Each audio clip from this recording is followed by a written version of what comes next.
नमस्कार मित्रांनो, माणसाने आपल्या विद्येच्या कर्तृत्वाचा समाजाला उपयोग करून द्यायला पाहिजे। ते कसं एका उदाहरणासहित स्पष्ट करून देतो। एक रामकृष्ण परमहंस होते आणि ते आपल्या शिष्यासोबत नदीकाठी गंगे स्नानासाठी गेले।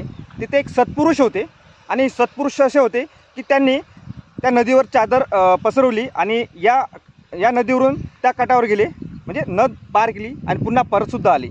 तर ते सत्पुरुष त्या परमहंस रामकृष्ण परमहंस त्यांच्या शिष्याला म्हणाले की तुमचे महाराज तुमचे गुरु हे चमत्कार करून दाखवतील का? तर ते शिष्य रामकृष्णाकडे गेले आणि म्हणाले ते सत्पुरुष असे म्हणतात। तेव्हा रामकृष्ण म्हणाले की त्याचा जो प्रयोग आहे हा 2 आण्याचा सुद्धा कामाचा नाही आहे। तो शिष्य जातो आणि त्या सत्पुरुषाला म्हणतो की आमचे परमहंस तुम्हाला असे म्हणतात। तेव्हा तो सत्पुरुष रागावतो आणि म्हणतो की यानंतर जर तुम्ही पुन्हा असे म्हटलात तर तुम्हाला मी भस्म करून टाकेल। त्यावेळेस परमहंस पुन्हा त्यांना म्हणतो की तुझा हा जो प्रयोग आहे हा 2 आण्याचाही कामाचा नाही। तेव्हा तो सत्पुरुष स्वतः परमहंसला भेटायला जातात, रामकृष्ण परमहंसाला भेटायला जातात। तेव्हा ते त्यांच्याकडून शिकून घेतात। रामकृष्ण परमहंस म्हणतात की बघ, तुझा जो प्रयोग आहे हा प्रयोग समाजाच्या काय उपयोगी आहे? जे तुम्ही विद्या घेतली त्या विद्येचा उपयोग फक्त तुम्हाला आहे। कसा? तो नावाडी तरी या नदी पार करून नेण्यासाठी तो पैसे घेतो, 2 आणे घेतो, पण तुमची जी विद्या आहे फक्त ते तुमच्याच कामी आहे, समाजाच्या कामी नाही आहे।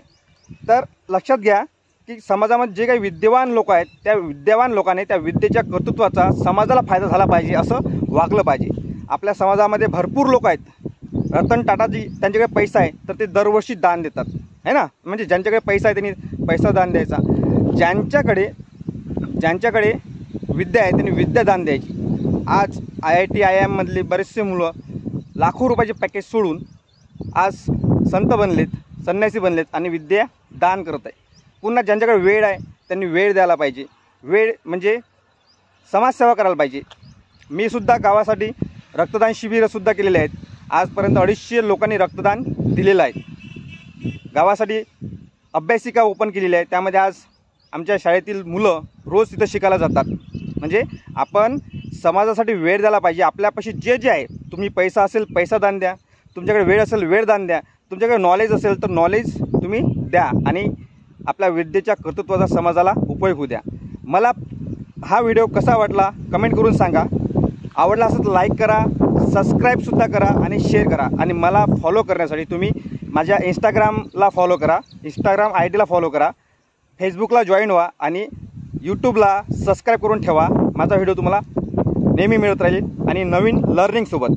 तर तोपर्यंत हृदयाच्या गहिराईपासून हृदयापासून मनापासून तुमचं खूप खूप धन्यवाद।